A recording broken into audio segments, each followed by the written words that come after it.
Okay, is this working? Thank you, Pauline, for chiming in. Is it working now?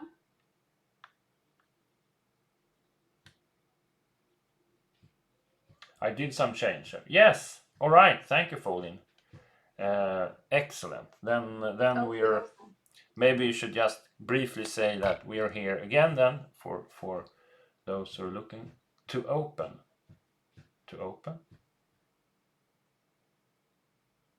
Anyways, we're here. Yeah. Toppen ljus.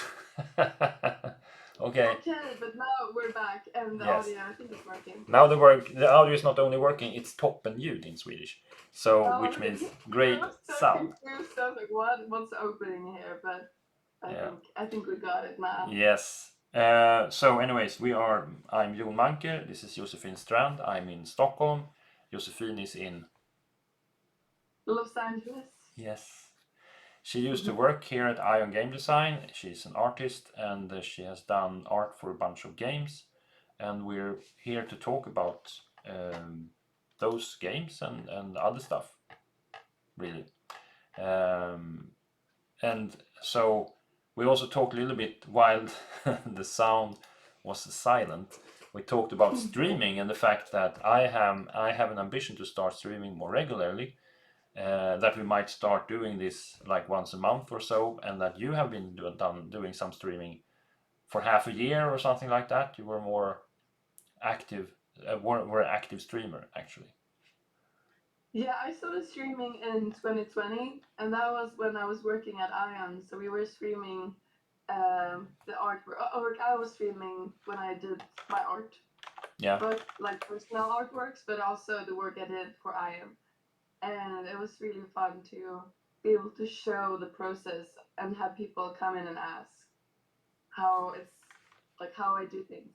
Yeah. But it was pretty crazy because then I was working the whole day with the art, and then afterwards I would stream the work. Yeah. So it was a lot of art. There's a lot of art in the I days. was very art centered at that time, but it was so fun. Yeah, and I I still guess miss it, and I still look back to it. I'm like, oh my god, it was so fun to stream. Yeah, yeah, and and we you were talking about, but it's a bit sometimes it's a bit big commitment yeah to stream regularly and to yeah, schedule it and but it's still I think I believe in the format, to be honest. So that's why I kind of want to. But it's it's a yeah. lot of things to do otherwise, so it's hard to get around to doing it. But I'm going to try and prioritize. And you did get, I mean, you got a bunch of you got an audience and you got fans and all that. So when you did streaming, right? So I'm looking forward Yeah. to having fans. No, but I think I really tried to become friends with everyone. Like Yeah, genuinely, I didn't see anyone as like I saw everyone as my friends. exactly. Yeah, I think that's the Um, best way. Actually, that's the kind yeah, of what we do at Ion as well. And yeah. board game industry is a very friendly industry. So um, And I just want to let everyone know that for those who are staying and as a as part of the collaboration for the stream, we are also dropping a code for a discount for all of Ion's games. yes, Uh, that's gonna be introduced here, and it's gonna be also. I think you're gonna share it on your Insta and stuff, and then we're gonna use this. This code is valid for a week, but it's a celebration of our old collaboration and continued friendship. yeah, exactly. Fantastic. Fantastic. Couldn't have said it better And I yourself. encourage everyone to buy the games that I worked on. I was kidding. You can buy whatever you want. Of course, you should buy the games that Josephine worked on, and the ones I designed, though. Yes, we have either me or June has to be involved. Yeah. Greatness. So that's the situation. I mean, I'm the creative director at Ion Game Design, and I do a lot of the designs as well. But we have other designers. But as such, I do work with the artists, and as we said, Jos was an artist here. But nowadays, you're doing something else. could you give a brief, like, introduction to what you're doing at the moment? Sure. Yeah, as you said, I started working at Ion as a 2D artist. I was a general artist. I was working on all sorts of things for the games, like the cover to the board and so on. But now I'm in Los Angeles and I started my own company actually. So I work with a very similar thing, but not the same thing at the same time. So I work with visualizing other people's ideas through captivating visuals. So let's say like a small to medium-sized company or an entrepreneur or a personal brand that needs help with defining their concept and then also supporting and visualizing that vision through art. So that's what I help people do. And then I also make art too and music. Yeah, you do music as well. I remember that now. Yes. Sorry? You do music as well. I remember that now. You have done a few dance tunes or that kind of. Oh yeah, I did two collaborations, music collaborations with an artist called Morbid Fears from Uppsala in Sweden. But the music I'm writing is folk music now. Oh, folk music. Yeah. I didn't even know that. Not like traditional folk music, like folk rock, Folk Americana. rock. Yeah, I got it. So, but I don't even know if I know this about you. What's your instrument? I play the guitar. You play the guitar and you sing, of course. Yeah. All right. So you sing a songwriter with the guitar. Yeah. Well, I guess it's gonna be The Voice for you next. No, maybe. X Factor. No, I've been music has been one of the most like passionate and consistent thing in my life. Yeah.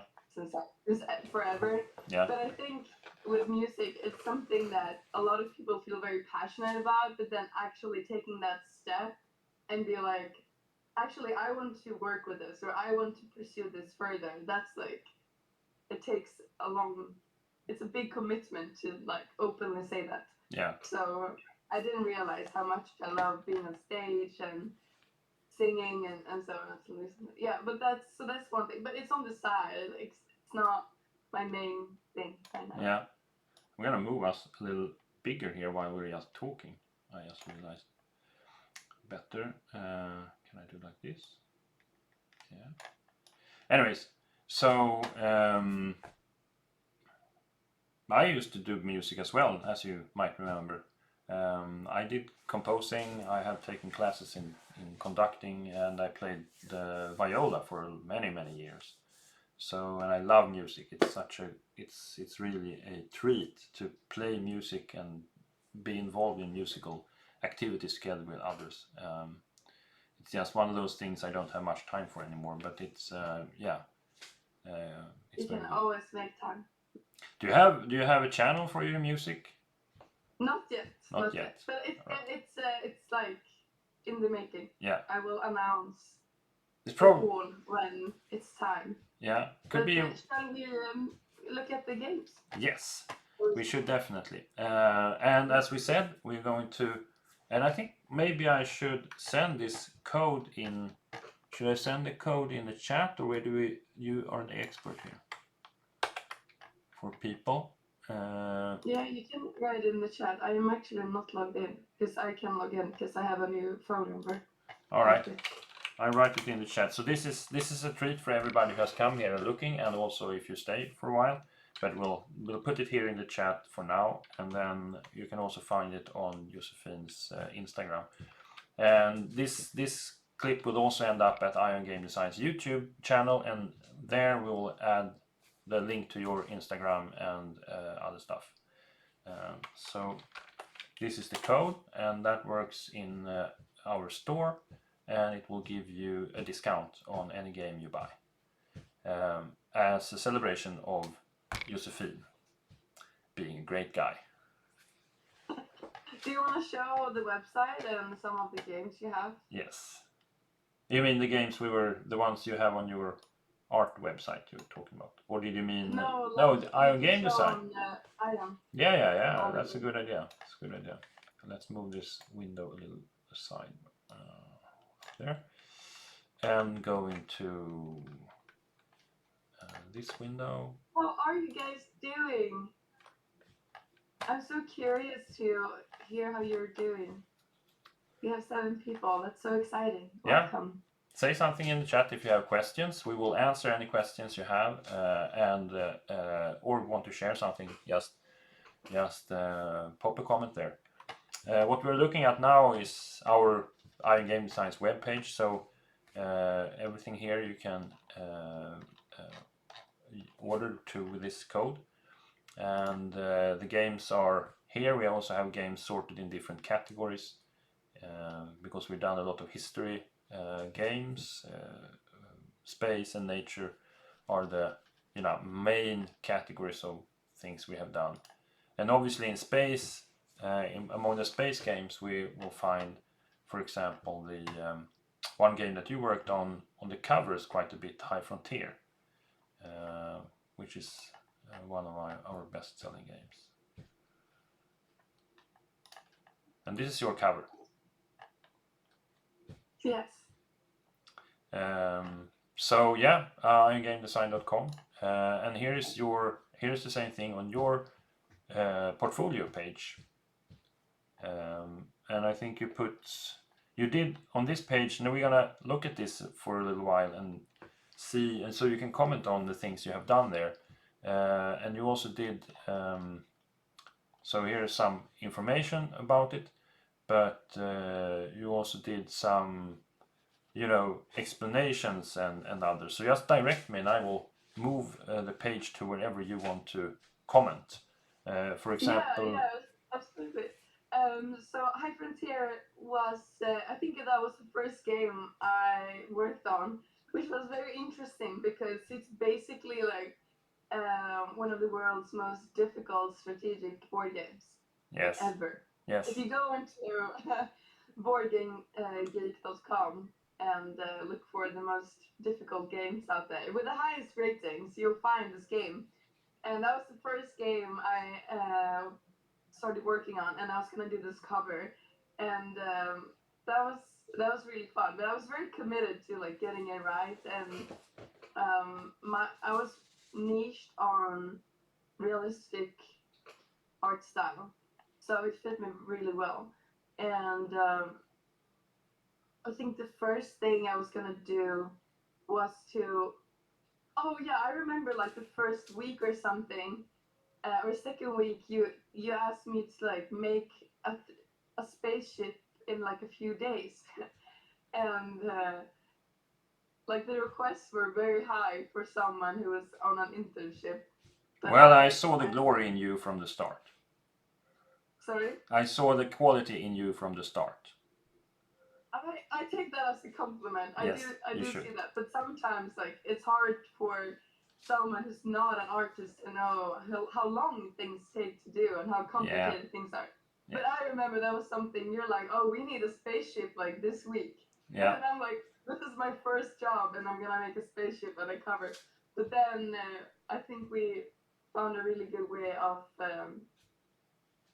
like meeting the deadline, I think. Yeah. And then there were some other modules coming up too. So we have colonization. Which this image is from. Yeah, exactly. Colonization was about colonizing. So High Frontier, you can help me with this too. Yeah. How would you describe High Frontier? It's a game about industrialization of the solar system, from starting now more or less and stretching like what's going to happen in the next 100 to 200 years when space flight becomes more and more accessible and you start building small colonies in different potentially habitable worlds in the solar system. And the module, so a module is an expansion. So we have the core game and then we have a bunch of expansions. We are currently working on expansion number 5, but it's in this one is expansion number 2. It's called colonization, and on this image is a concept of how such such a colony on an icy moon, I believe this is, could look. And as with all our games, in the games we are focused on making things in making things the way they are in reality. We're inspired by reality for the mechanics, and of course also for the art, which I think fit you very well, because at the time at least you did very realistic art, so to speak. So everything about this one is checked out and supposed to be. I mean, there are no such colonies yet, but if there were, this could be a viable way of, building it. So that's also, that was so fun. That's exactly how I like working, because I wouldn't say I'm a perfectionist, but I pay attention to detail, and I'm very purpose driven. So whenever I work on something, I want to know the why, but it has to make sense. And that can also be difficult sometimes for me to be like, just make something if it doesn't make sense, if there's no clear purpose or direction for why, or if things are not working. So that was like the challenge here. I was actually learning about colonies, and like asking Phil, who was the designer, how things would be transported and what kind of chemicals would be on that moon. And it was there was a lot of research, and it was the same for the other games too. Like a lot of the work that I did, and for everyone that has to work on these historically accurate and scientific games, it's like you have to put a lot of time doing your own research. Yeah. To be able to design properly, whether that's art or whether that's design. Yeah. But this one was exceptionally interesting. Yeah. And I remember this so much when you, me, or maybe it was just me and Phil and Madeleine, and we were gonna do the tutorial for this game, and it took like 4 hours to do the tutorial, and the game hadn't even started yet. That's how complicated. Yeah, I remember the occasion actually, and it was maybe we should have done more of a teach first, and so forth. We took the opportunity to play test the tutorial and teaching you at the same time, but it took a long time. It is complicated to learn because there's so many different possibilities. It's like a giant web of possibilities. But when you have learned the nuts and bolts of it, it's a pretty easy mechanic. You just move your rocket and do one action. That's your turn, and then it's the next player's turn. It's just the multitude of options there, which is daunting for some, but intriguing for others. And here I don't know, down here you have, this is some concepts you did for it. For the cover. Exactly. This is for that potential, and this is, I guess, on a moon called Ariel, I believe this is thought to be. And there is also the other cover there, maybe you have it further down, but called Conflict, which was module 3, which was a module that introduced a war in space during the gameplay. So the whole idea of that one is that once during the game a war breaks out, and then the rules change as they do in wars, and then for some reason it almost always becomes peace after a while in the game, and then the game continues, or it continues all the time. It's just different situation during the war. But it's cool. Can you tell me about it's almost like a team competition, not a team, but you have like SpaceX and you have different. Yeah, you have, so because no one runs to space. Like who's gonna colonize it first? I think that's the coolest thing about this game. Yeah. It's based on actually real countries competing with each other. Yeah, it's countries or space agencies, really. I mean, SpaceX is a private entrepreneur, as most people know, but then there are others like the European Space Agency or NASA or two other potential there are 12 different space agencies of sorts. Some are countries and some are private enterprises. And you can be one of those. It's an 1 to 6 player game if you also have the 6-player expansion. And then then you can play either of those 12 factions, or they're called factions in the game. So they give you a little tweak, a little special ability, and so forth. And then you try to compete, build a rocket, compete over patents, find patents that fit together, build a rocket, and then get to the best spots and get factories built there. That's the core game mechanic of it. I think it's so cool. Yeah, it's a really special game, really. And here's the cover of the core game, which you also did. Yeah. And here are some. Did you put concept? These were arts that you did during concepting, or? Yeah, this is the small exactly. ones. This is so I can talk a little bit about what this is. So that's I did some composition sketches. Yeah. So we had the spaceship, and we knew that we wanted to have the spaceship as part of the cover. So what I did. So basically, you asked for a cover design. Yeah. And I put the spaceship and I put it in different environments. And composition is very important here because you want it to look good and be easy to look at. And you also want it to tell a story. Like you want to be able to understand what's happening in the picture. Yeah. So all of these different variations was what I presented to the team, so everyone could have a look at and choose a direction. Yeah, exactly. Oh, yeah, exactly. That's the kind of those images. That's what they are. And the one we ended up with is the one big one to the right. And you can see on this one you have the spaceship here moving towards probably this comet. But you can also see some kind of structures there, habitations or maybe a factory. Hard to tell, but there's people living down there at least on this comet. Yeah. And these are all discussions we had and ideas on how that could be portrayed, and also things that could actually happen, within some time frame, that you might find comets, for example, a place you can live or have factories at. Yeah, so I created some structure there, but it was also to just make it a bit more interesting in the picture. Yeah. Because and there's also. Yeah, and then you have the blue picture. That's also a night scene from the colonization expansion. Yeah, I think this is a cover of the rule book, isn't it? Oh yeah. I think it is. This is my favorite of the different covers. There's something about this I really like.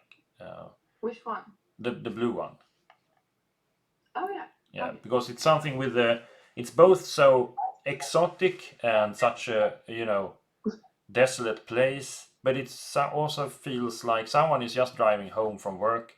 The sun is setting, and it seems like an everyday situation in a very not everyday place, and it's also beautiful.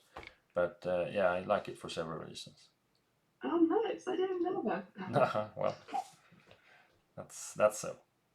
What do you guys think? Do you like this blue cover more, or I have one below as well with a missile being shot towards the object asteroid. I don't know what you call it. Yeah, that's an asteroid. I believe that's an asteroid. It could be a comet, but depending on how close it is to the sun, but probably an asteroid. Yeah, well, these are all actually the one furthest to the right is never made it to the print. So, but it's another cover for the core rules. But these are all covers from the game, including that one. So if anybody has any comments or ideas, and also any kind of questions, we will try to ask us anything here, and we'll see if we can reply. But these are covers, and then you also did other games. So Can I just make one comment? I just sure. wanted to, because I want to correct myself with something I did. So another difficult thing with working with with a scientifically accurate game is that a lot of special effects that we have seen in movies that seems real in space are basically impossible. And I like a common thing to do in video games or in art is to add fog Yeah. to create depth, right? Yeah. But in space, there aren't fog in the same way. It's not. We don't have. If it doesn't have an atmosphere, it doesn't have the same atmospheric perspective as we call it in art terms Yeah. as on Earth. Because when you're on Earth, the further you look, the more gray it gets. But that's just because there's a lot of particles, Yeah. and you have sun or light that reflects on these particles, making it more dusty. But like if you see the picture where the missile has been projected Yeah. in the bottom left picture, like that would not really be possible, or unless it would leave a lot of like a large amount of moist or something after it. Yeah. So if the light would have something to reflect on. But then I was like, but how do you create movement and special effects if you can't use like anything? You can't use any rays or fog. So that was really difficult because you cannot see speed without effects sometimes, or movement without some effects. No, no, and that's I mean, in movies it's even more difficult because usually you have other objects to relate to in that speed. I saw a question here before I continue on your train of thought. So Folin writes, curious about the iterative art process at Ion. Do you, Josephine, mostly work with a game designer, or are there any other roles involved in this, like art director, etc.? Thank you so much for the question. Yeah. It's a really good question. How I think the most common way is that I think at Ion it was a very flat hierarchy, but people still had their roles. Like, Yeah. I think for different projects there was someone who was responsible for the art direction and the production decision, like the final decisions. Yeah. Yeah, so and we at the time when you were here, I think we had an art director for High Frontier, Anna, who made like the logo and the map look and feel and all of that. But we also had it worked better to have you artists have quite a lot of freedom and also discussion with the designers and so forth, because of the, as you have talked about, the link towards reality. And when it comes to the iterative process, I would say it's quite a bit of an overlap, and it needs to be, because at the end, me as a game designer, I need the art to bounce the ideas forward to the best possible game. Not from the start at all, but like from 70% into the design work, the last 30%, it really helps to make the game the way we do it. And in that sense as well, it kind of has become more and more that our artists are the art directors as well. And then, of course, at the end of the day, you have our CEO Besime, who is deciding on production qualities and all of that, which might play a role in it. Mm. I think especially in games, and when you're not a huge corporate game developer, obviously the bigger the company is, the more hierarchical, I Yeah, guess it yeah, gets. But in smaller companies, people need to be a bit more flexible, yeah, and it's a lot. Everyone are creative, and it's important to be very collaborative, and that there's a lot of communication happening, because the things with games is that you're always playtesting, right? So things can always change. Yeah. So it's very important. I think that's a really good question, because you cannot just, as an artist, go and then work on your thing by yourself all the time without communicating with the game designers No. consistently, because No. things can happen and change. Yeah. Like the designers could be like, oh, actually this is not, oh, we play tested this, and actually now we realize this is not what we want. We want to, because this is way more fun to do it this other way. Yeah. And then we as artists have to be quick and be like, okay, now we have to make new art. Yeah. And if those two departments are not constantly communicating with each other and working and helping with each other, and the artists supporting the designers with new artworks, then I think the whole process gets slowed down. Yeah. Yeah, and it's I mean this is a whole this is really an important thing in how board games, or maybe other games as well, but at least how board games are done. So there are pitfalls in doing it. You need to understand the game and the mechanic and how the art is really something you use as a player. So that needs to be maintained in your art, but also to do a reasonably polished thing, I mean, or unpolished. So just do a quick thing, and then the art is iterative together. The beginning of the art process is iterative together with the end of the design process. And if you go away and do polished stuff immediately, a lot of that might end up in the bin and not being used, and that's a waste of time, and waste of time is bad. So really, that's as you say, Josephine, that there is a balance there as well, to how to find this the ideal way of walking forward together. Yeah. I think a really good term for that is also MVP. What's the minimum viable product? Yeah. Everyone are working towards a product that's good enough to be on the market, or that's working. So Yeah. but the iteration usually starts with the designers propose or have an idea already. Yeah. Usually that's how True. it was. The designer, at least at Ion, Yeah. they already worked on the design maybe a year before, so they had found like the mechanics that was fun to play and was working already, like the base of it. And then we 2D artists would start concepting on art styles and mood boarding, and then just start producing quick assets that could be implemented in the game. Yeah. And then play test, and then feedback, and then new art, and then some polished work or whatever. So it's a bounce back and forth. Yeah, exactly. So yeah, great question, and Folin is thanking us for the answer. So yeah, and thank you for asking. So we were doing this. Going through this draw. So this your art for High Frontier. This, by the way, I just want to say that this is from Ariel, a moon, it's supposed to be how Ariel might look, a moon around Uranus, and it's the same as this one.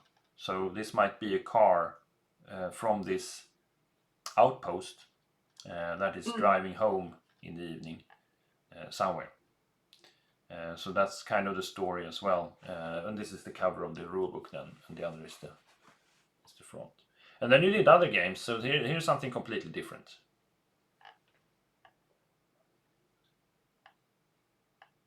So this is Gallienus. Yeah.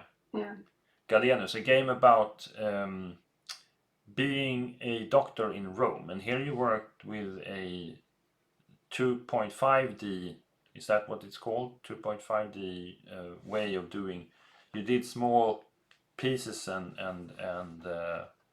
then built the city, and then you polished what you built there, right? Yeah, the style is called isometric. Yeah, that's true. Isometric 3D. But there's no, it's just a grid, so the perspective is not realistic. No, true. Yeah. So, but the good thing with that, the reason why we ended up doing that was because we wanted the game was taking place in ancient Rome, and the players were traveling around Rome in different areas. You have Pellegrini, plebeians, and what were the other ones called? They were, let's see now. So plebeians, Pellegrini, Yeah, Pellegrini, and the third one, patricians. patricians. That's right. Yeah. So this is also historically accurate. Yeah. So different neighborhoods and different classes, basically. Um, and how, like, if I would paint a map of ancient Rome with all the houses, that was gonna, with a perspective, like a realistic perspective, that was gonna take ages to do. And Yeah. if we would ever want to change anything on the map, then the whole perspective is changing too, because the further something is, or if you have something in the middle and then you want to move it to the right, you cannot just like press on that asset and then move it No. in on Photoshop, because but you have to completely repaint it. So I was just like, how can I how can I make the map of Rome and avoid this issue and make it easy for everyone to work on the map, Yeah. like the designers to move things around. And then I proposed we do an isometric map instead. Yeah. And I think it became a very beautiful map. And this is, Oh, thank you. yeah, it's really, it's so cute, and you really want to be there, kind of. Of course, Rome at the time. So this is designed by Harri-Pekka Kuusela, and it's a Finnish doctor, and he's done other game. He did the game about Essen Spiel, but he's also done this game, and that's how his very active hobby, so to speak. And he learned a lot about this Dr. Galenus from a book, and then about how things were in Rome. And he told me that they were horrible, really. So the life expectancy was not the life expectancy, the average. Yeah, the average of people age, life expectancy is maybe the term, was 19 years, not even 20 years, because most people died as infants or really young. Those who prevailed could of course be up to 80 years old like now, but it was so much illness, it was so dirty, it was so horrible, it was so violent, so most people died. But that you don't see that in your pretty art here. It looks it looks like an ideal society or something. No, Um, yeah, no, yeah. I just made it look nice. yeah, I guess. and And in it's this still one, accurate in lots of ways. I oh yeah, studied the architecture and the buildings yeah. Maybe and so it's on. down here. Do you have? Here's more. Uh, there are arts, and here are some of the concept arts which reflects. So this one, you can see the building there with the trees next to it. This is kind of, each player has one of those buildings, so to speak, where you have your medical praxis, and they always the reasonably wealthy people had this with a park, in a small park in the middle, and these colors and everything are very accurate to the time as well. As far as I remember, Yeah, you did a lot of research here. yeah. But luckily we had I think Björn, Yeah, who was he was studying history at university or something, so he was a good person to ask. But yeah. yeah, He's. I don't these know concepts how we had to much. I make don't. to study Yeah, Rome. Like it was more of a study to practice the. That's also something that artists do sometimes. That we practice um, doing art from that time or in that style to learn about the graphic language, or um, yeah, just to get in that mindset of that era or whatever. So yeah. And here's a concept for the cover that ended up not being the one it's a modified one now, but anyways, that's the cover work. And here are some of these small houses as they were being done. This is also correct. I mean, fairly correct if you look at, it's like a compressed version of Rome at the time, with the Colosseum and the Forum Romanum up in the more wealthy places. You have the big bath over here, which plays a role in the game, and you have the middle class in the middle as they were, and on the other side of the river you had the really poor people living in these more brownish areas. So yeah, and then you place things out here. So you place gladiators that you can treat in the Colosseum, and you place on this track over here you do a competition at the end of the turn. But it's this style of integrating the mechanics into the board game art that we have used here, or that you have used here. And I think it worked out well. Everybody thinks this is beautiful when they see it. And it's a fun game to play as well. It's a very clever worker placement game that HP or Haripekka put together. We all helped, as we always do with external designers. We put a huge amount of work actually from people inside Ion as well, making the game, tweaking the game and polishing it, and making it the best way we can. So I worked quite a bit on this one. I think we should do more of that. I would love to see more, and I'm sure the public would love to get an insight of what it's like designing games. Yeah. Oh, so you mean, what did you say? We should do more of? No, but okay. So you, Ion Game Design, and you especially, since you're the design pro, Yeah. Sometimes accept external design Yeah. ideas. Yeah. And since you have the whole process, you have the design, you have artists, and you have contact with manufacturers and so on. You can help another designer from somewhere else realize their idea and make that come true. That's very true. That is so cool, and more people should know about that. Yeah. Yeah, we have, I mean, in this case, there are two ways of doing it. In this case, we publish the game and Haripekka gets a royalty. But we also, and this is a bit unique, I would say, for Ion, this year we have started something we call PPP, which is a service where we help people to using all our knowledge and all the networks we have and the outreach we have to distributors and stores and all the experience we have from mistakes and refining how games are done. We like make that at their disposal, but so we help them making their game reality, but it's still their game. So they are the ones doing the design work and all of that, and also, you know, printing the game, but they do it together with us, so the different income streams comes in a smart way and so forth. So yeah, it's there's also, it's also on the homepage actually, if someone is interested in that. Good that you brought it up. It's called Masterclass PPP. It's here at shop Masterclass PPP.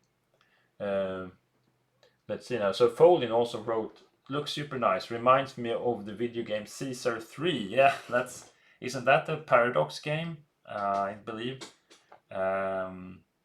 Maybe it's not, but if it might be a Paradox, I don't remember. Or were they called Rome? Anyway, so yeah, great to hear that. And there's information about Masterclass PPP and the publishing service. We have, you know, some information, and there is a calculation sheet, and you can contact us if you're interested, have a game idea. And it's, I mean, it's a fact. If you have a game idea and want to go to publishers, it takes, you have to be persistent, because most have a full backlog of games they are doing themselves. So it's really hard to find a publisher who wants to take your game. But we wanted to open up for that, so we can, because we get like 50 or 100 submissions per year, but we can't, you know, do more than one or two, and we are fully booked for the next years. So, but in this way we can help anybody who wants to put some extra effort into making their game a reality, we can at least give them the know-how and the fast track that we can offer with our contacts. So yeah, good that you brought that up.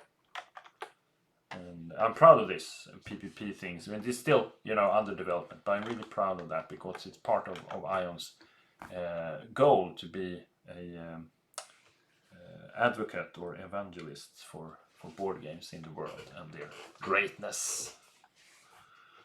What do you guys think? Do you think anyone have you ever thought of releasing your own game in your life?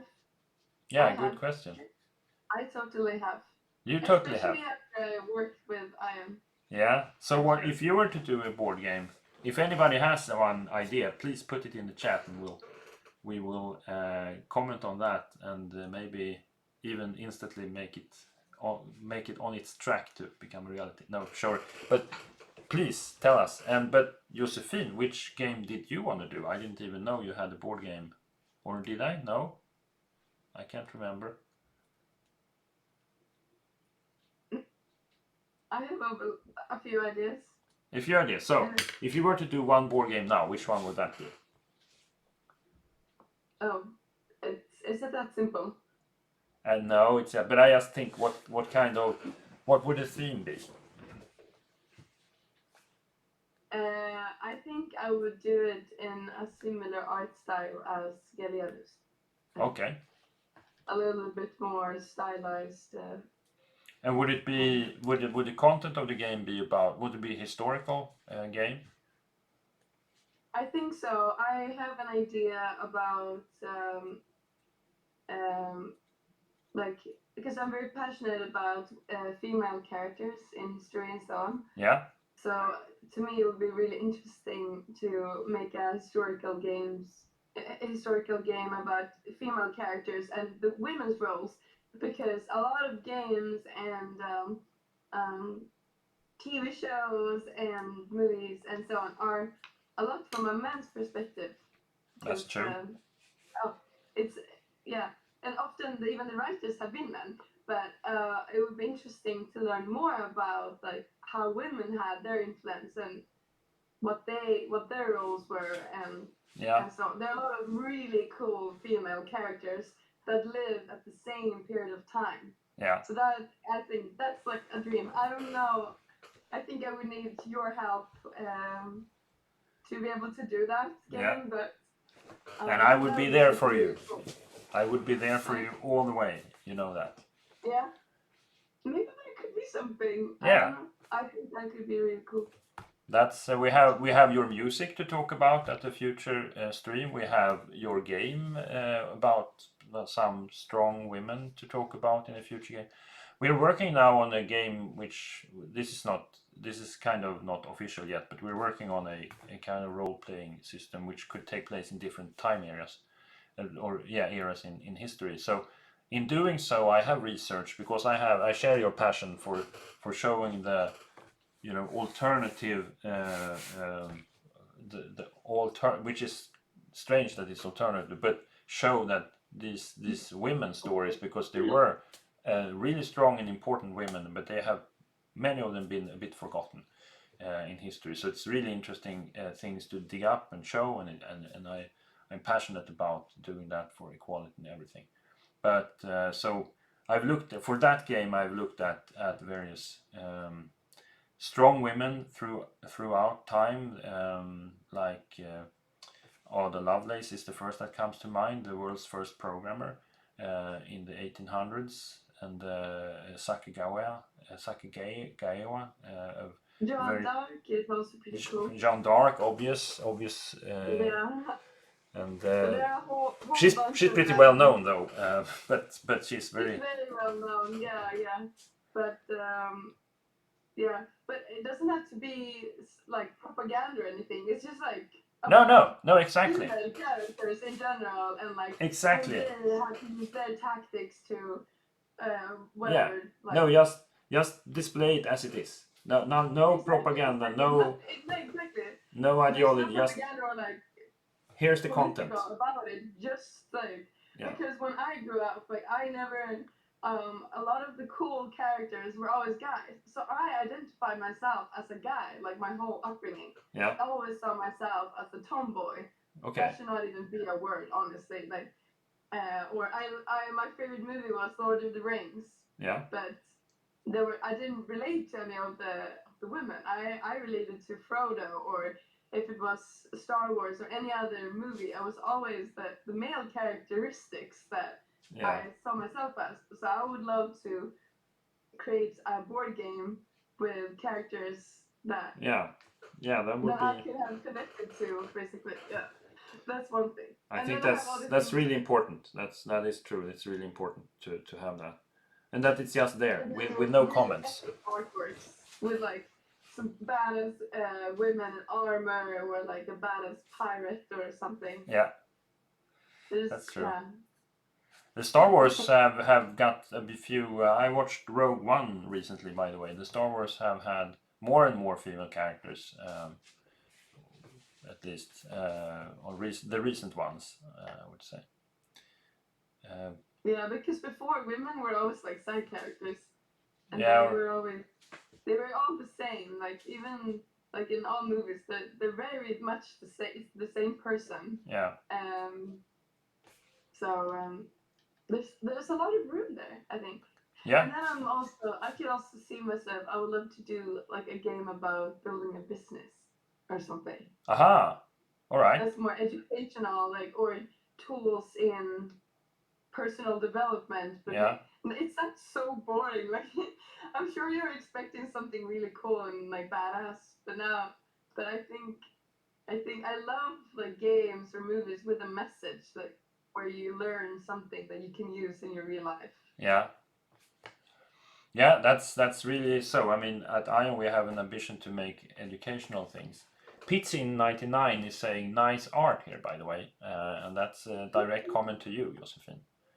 I think he was referring to this, and now moved on to Stationfall. But yeah, so we have an idea of making some educational stuff for our games. Might focus on that next year more, but it's we really like that faculty of being able to the games, since they are based on reality, also be something that lets you learn about something without teaching you. It's more by experiencing the content you gain knowledge, and I think that would be great for some kind of, be your own entrepreneur style game, which is something it's not it's too little of that in school today. I think it hasn't really caught up. You don't learn much about how to make your own taxes or starting businesses and stuff. It's still a bit lacking, and I think it would be great to make a game about that. So I applaud that idea. We should talk about that some other time and really think about that, because people learn differently, you know. Yeah. There are some people who are very great at storing information from reading, let's say, or are great with numbers and just facts. But other people learn through experience, like more experiencing things, visualizing, and people have lots of different ways of how they retain information and how they access information. True. And playing games is such a good way of remembering things, because then you always experience them. Like I would have forgotten a lot more about the Roman Empire and space and the Renaissance if I hadn't. Obviously, I worked on it, but even then, just when you just gather information and then just to produce something short term, you don't really remember all of it. So would you say a lot of people that are the same? Yeah. But then playing it, that's a really good way of actually learning and repeating. Exactly. So would you say that you played the games you did art for a few times? So would you say that the knowledge you got from playing them stick more than the knowledge you got from doing research for your art work? 100%. Yeah. 100%. But then also when I was painting, obviously I really took that into practice too. Yeah. But compared to researching and then playing. And playing, yeah. Okay, so the things you actually painted, obviously, yeah, they get burnt into the brain. But that is some more artistic. But if Yeah. I had to, I would have to think very hard to remember names and Yeah. things. So a little speaking about, and again, anybody in the chat, if you're watching, if you have any questions, feel free to ask them. We will do our best to answer. And we are talking about the art of Ion Game Designs games that Josephine worked on previously. And we talked a little bit about, empowering women and other characters in games and having them represented so you can identify easier. And this game we went all in for that in this game, Station Fall. So in this one you find all sorts of very, very odd and interesting characters. And it also worked well with this Matt Eklund's design, and it worked well with that game because there are really strange characters gathered on a space station. And can you tell us about what you did on this one? For this one, I worked more on because was I doing Galenos at the same time? I think so. They were overlapping to some degree, yeah. Yeah, so I think I did more of the UI stuff actually. I did the campaign, crowdfunding campaign, the layout you see, and I did worked on the board and you did quite a lot of work on the board, I believe. Yeah, the board was the main thing, and then the cards and So the character design on this one was done by Anne Isaksson and Madeleine Fjell. And the 3D design, they were 2D designed first and then 3D designed by David and I'm so bad with names. And Anne, of course, she did also 3D designs for those. But you worked on, as you say, the UI parts, more of the information design, and this big map, which is a very intricate map with tons and tons of stuff going on. And also, I believe we worked quite a bit on the colors, as far as I remember, to find the right color scheme, which was both you needed to have, both clear colors, but they also, so in this one you see pink areas which are known gravity areas, and the blue areas are gravity areas, and there should be a transition between them, and I think the boards we see here are not even the final designs you made. You made a more finished design also before. These ones are from the crowdfunding on the Kickstarter.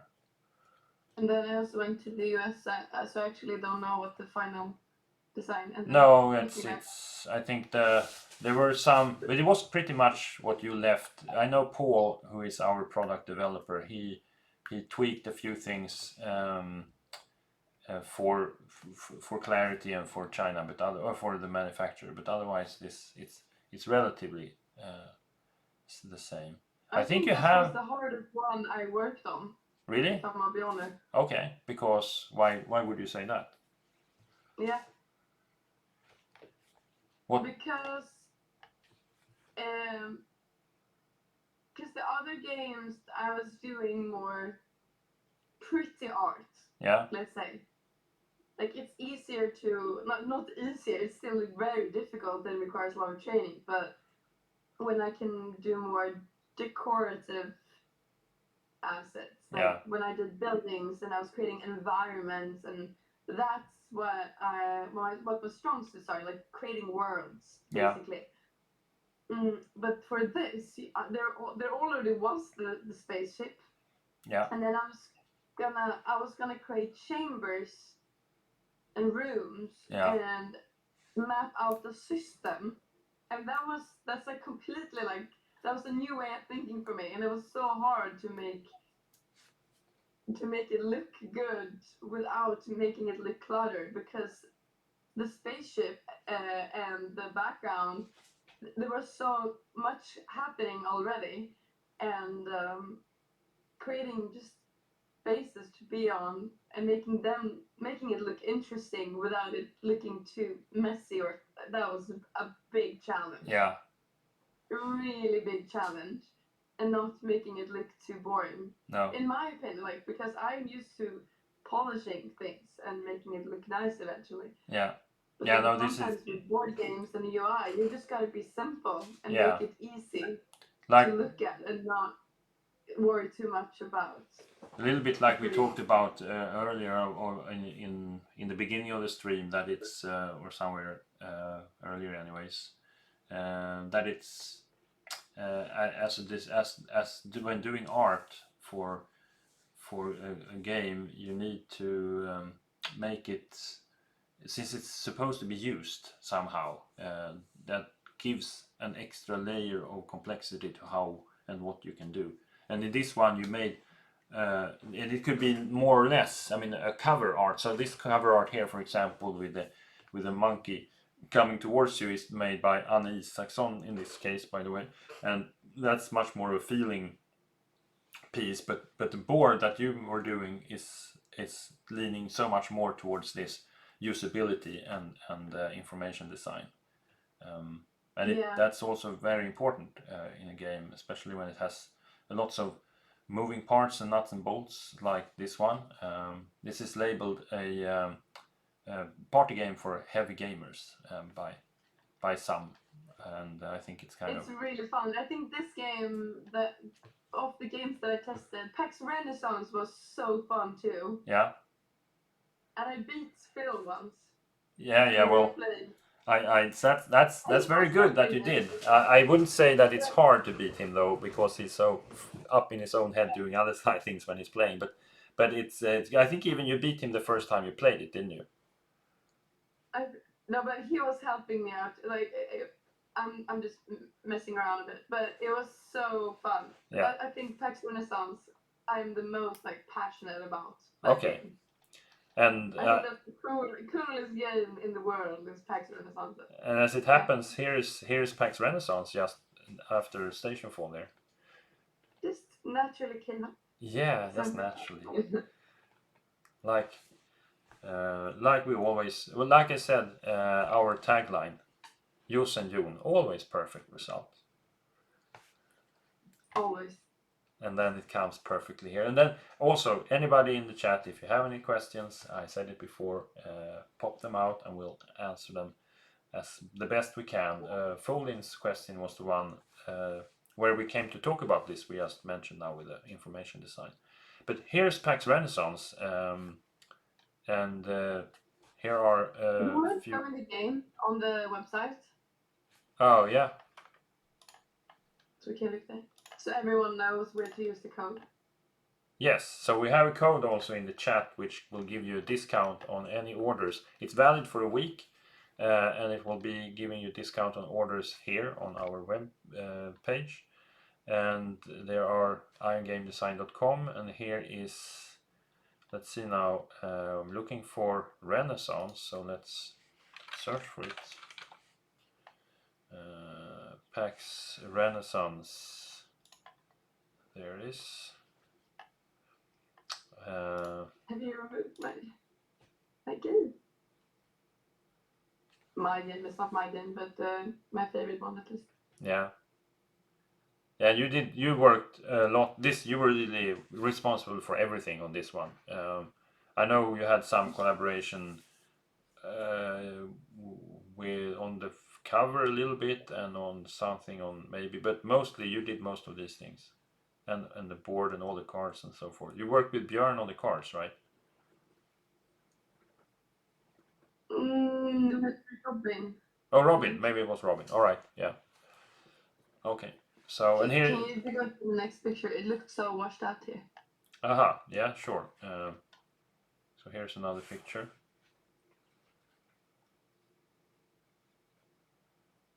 And. Sure. And here's another. Yeah. Here are your player characters. And then there are small indents in this punch out because you're putting your the cards that you invest in to the left and right, depending on if they're East or West European cards. And here are the kings, that you are a banker in Renaissance, during the Renaissance era, and the thing you do is you influence the society without doing you're not waging war, you're just making others wage war. You're not killing people, you're making others kill each other. And yeah, that's just doing influence through your economical power and trying to grab one of the victories, which can be seen here, which is about the expansionism, or going out and trying to fund expeditions. So they are all representing possible ways that the Renaissance transformed into a new era. So East-West Schism, Age of Feudalism, the Galley Age, or the Medieval Age are these Yeah. victory conditions. But and Is back that to that melody in the background is the ice cream truck in Sweden? yeah, that's the ice cream, the ice cream truck that's going everywhere. Oh, Uh, almost, yeah. It's basically Sweden's national tune. no, I would not say that it is, but but it's something that everybody recognizes for sure. Did you get nostalgic back in the LA now when you heard the Glassbilen? Yeah. And we don't have ice cream trucks here with any music, unfortunately. No. But on the board, the thing I did not do was the fonts, like Okay. the typography I didn't do. And the thing with that game also was that it's so extremely complicated. Yeah. And there were like 30 different icons that was gonna fit on the card.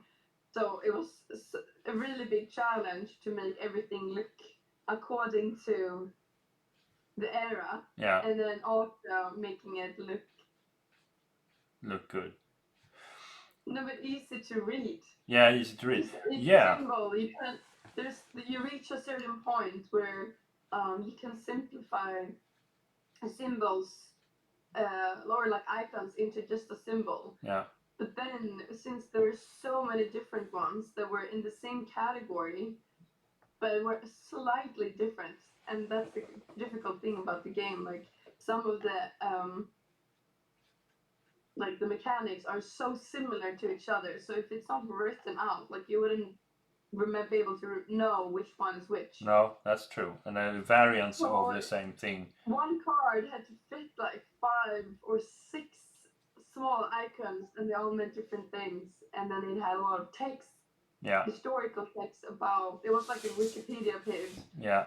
And then all of these things going on. That was also a big yeah, challenge. and also you have, and I think I don't know in what way you were involved in this. I remember I chimed in on how to do it, so I'm also involved in layout and so forth. But I remember we together in the team came up with this to have the icons on a banner, and in this image I think it's possible to see there's the black banner for the east card and the white banner for the west card, and they are different parts of the card, because these cards are then placed on each side of this player board, so that when you splay them, if you splay the east cards, you can splay them so that all these icons are showing and get the tight thing.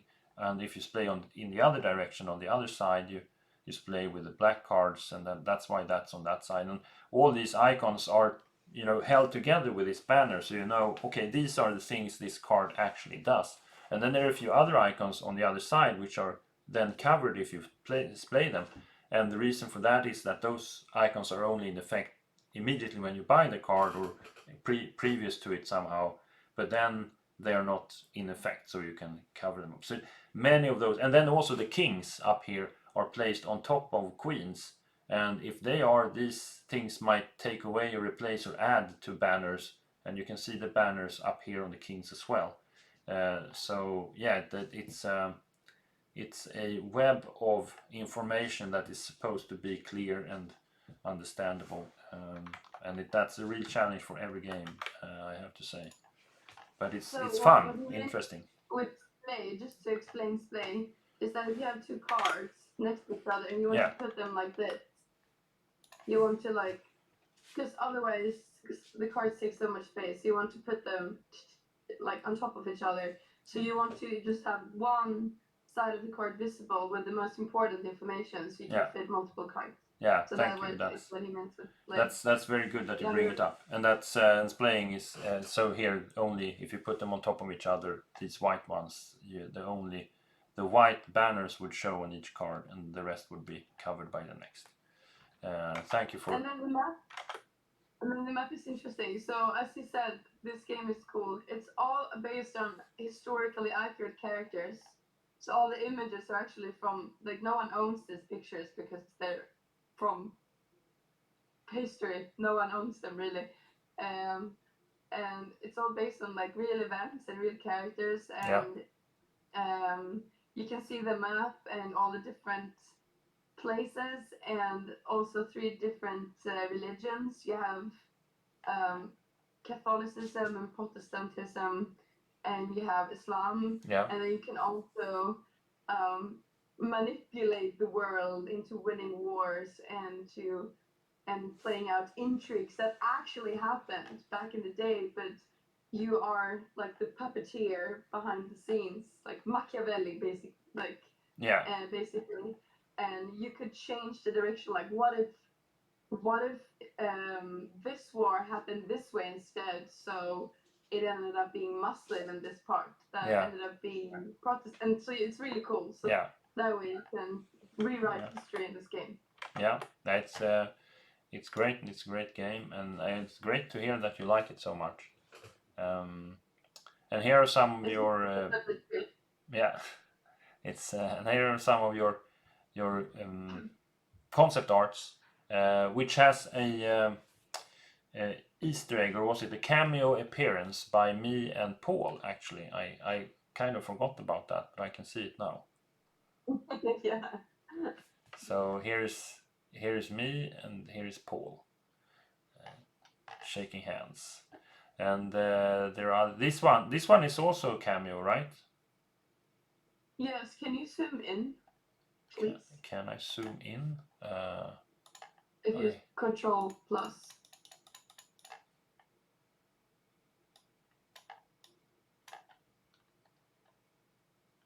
Yeah, it's not really easy to see, but you can actually see the mustache here, right? You're only showing part of the screen, so can you zoom out a little? Oh, I thought I was showing the part that I thought you wanted to see. Let's see, what do you want to see? If you just zoom out a little bit. I zoom out. Say stop. Oh, even more. I thought I zoomed in on this character now because I know that's Phil standing there in the evening light. Yeah. That's the main design, yeah. No, but I wanted to go just to zoom in and show the artworks a little bit more in detail. Yeah. You can go down, actually, see the storyboarding. Yeah. So that was for the trailer, actually. Ah, yeah, that's right. For so it's not the just Kickstarter campaign. art, it's actually finished. So now, actually, the our camera is covering a bit. Yeah. But basically, the process is you can see the red lines and the different squares. So that was the first like napkin sketch I did before I started working on the trailer. So when this new updated version of PAX Renaissance, which was called the second edition, it's almost identical to the first edition. It's just the art is a bit updated. And we were gonna launch this together with PAX Viking. Yeah. And I was assigned to do a trailer, and I think PAX Viking had a trailer too. And usually what you do as an artist in the iteration process is that you begin with doing black and white sketches with a limited amount of values, and values are the brightness. So Yeah. how light something can get and how dark something can get in the foreground, midground, and background, and composition. And because instead of we talked about that before too, that it takes a long time to do a polished artwork. Yeah. So in order for everyone to, in order for the artist to be a better communicator as well, doing napkin sketches before is a lot better. So I did a few concepts in black and white, and they are the ones you see here that Yeah. tells the story and the composition of how the trailer could work. And then you can see, does the narrative work? Is this what everyone wants? Or if anyone has any feedback, now it's the time to give that before an artist, or me in this case, would start on doing the final work. And all the red lines you see are composition lines showing the rule of thirds and different direct action lines, um, which is basically how the eye is viewing things in a picture. Yeah. And then, so the 6 pictures with the red lines were the ones we went for. And they are, you can see them above. So if you scroll up, you can see like almost exactly how I did in the beginning was how they turned out in the final piece. Yeah, they're pretty similar. I mean, you have this image is not. Oh, these ones are the one. So yeah, the one with the shaking of hands and that one and the shop, they're really close, and this one as well. I know you worked quite a bit on this one, which is, let's see, it's over there now, and that's changed a bit. But I know you put a lot of work onto the ambience and the light in this one. I think it's a really beautiful image. That one as Oh, well, thank you. with him working there in the shop. And this one with Phil became a little different. It's just him there. I mean, in the sketch, I think it was 2 people and a little different, but very close for sure. Yeah, that was a server who would come in. Yeah. But I saved time because people take a lot of time to draw. Yeah. So I saved time and just made Phil in the bottom right. And Phil, not Phil, but Folin has given. I would say it's for you. He's given you a heart and saying awesome stuff. Thank you, Folin. Thank you. I'm so glad that you like it, and I know how Iron's games, they've been around a long time, and the people who plays them are some of them are very passionate about these games and really want them to be good. So it was a true honor to be working on the games and giving my best to um, produce artwork that would match the quality of the design and the accuracy and everything. Yeah, it was a privilege to having you work for us as well. I must say, we had a great time, and that's the end of the ones on your webpage here, I believe. But I think we went through most of the games you worked on. We do a lot of other games as well, but this time it was all about you. So I'm happy to have looked at these as well. Yeah. And as we said, we had this little code, so it's also showing all the time in the stream. It's Josephine10. You can use it, and the web page is there. You also don't forget to go in and follow Josephine on her Instagram. You'll see Sue Strand over there. Do it. She's very passionate in making a good Instagram account with both, I would say, inspirational, and you give great advice to people, and also you like show your life, if I would say that, in Los Angeles. And then there's also a link there to Ion Game Designs, all different social medias. It's at linktree/Ion Game Design. So you should really check these things out as well. And don't forget to subscribe to their newsletter. So Iron Game Yeah. Design, they are I'm actually really, really good at making their games. I am so impressed by all of the games they've done and that I've played. Thank I you. didn't really see myself as a board game player before I was introduced, and I saw how much passion and how much skill was required to make all of these games.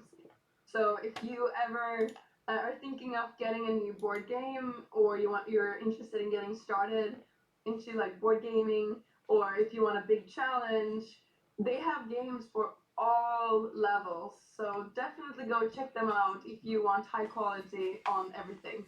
Thank you. And subscribe to their newsletter. Yeah, it's on the web page. I think if I go to the front page, it's also there. I believe at the bottom. Yes, you scroll to the bottom. You can subscribe to the newsletter. Sometimes we have a link up here as well. Sometimes it's a pop-up if you're not subscribed. And as it says at the bottom there, if you love board games, you are in the right place. Because we love board games so much, and we're really passionate at making the best we can out of them.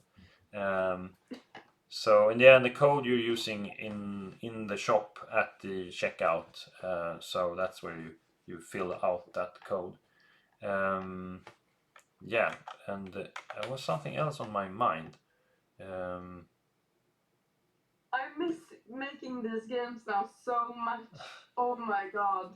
Yeah, well, we miss you too, but you're now stationed in America, and maybe you will be working with us somehow. Maybe we'll make a game together, as we were talking about. Who knows? Maybe you will do more art. Maybe you, as an entrepreneur there, will be running a board game company in the future. Who knows? And I would be called, I don't know, Jos Game Design. Jos Game Design instead of Ion Game No. Design. Yeah. No, I wouldn't do that. So, what else? Do we have any more questions? No more questions. Is there anything we forgot about? Yes, of course. Don't forget to subscribe to our Twitch stream. We have a bunch of followers, but I want to continue growing this. This is from, we had a few years ago, we did a few actions here. We had a one weekend long like a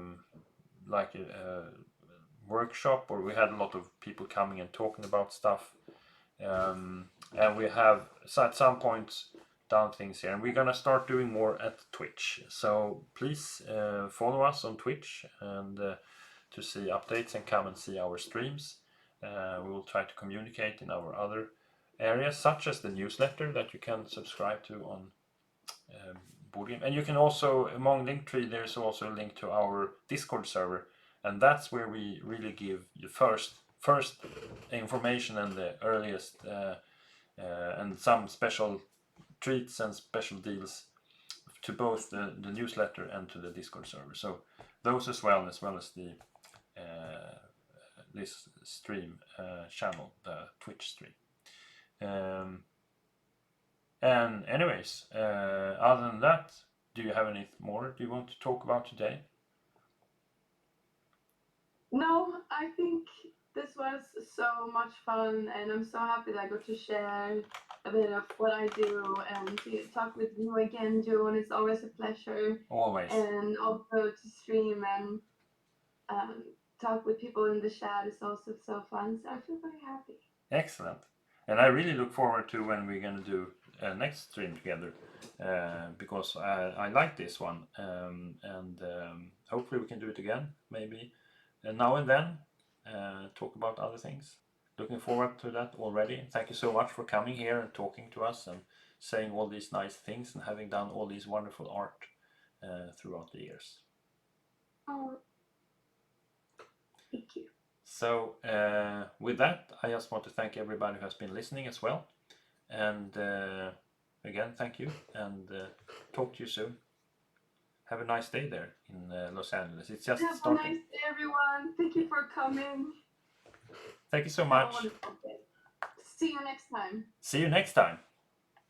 Bye-bye. And if you're looking at YouTube, and this kind is going to YouTube, if you're looking at YouTube and you come this far and you haven't subscribed yet, to our YouTube channel, you probably should. Bye bye. Just do it. Bye bye.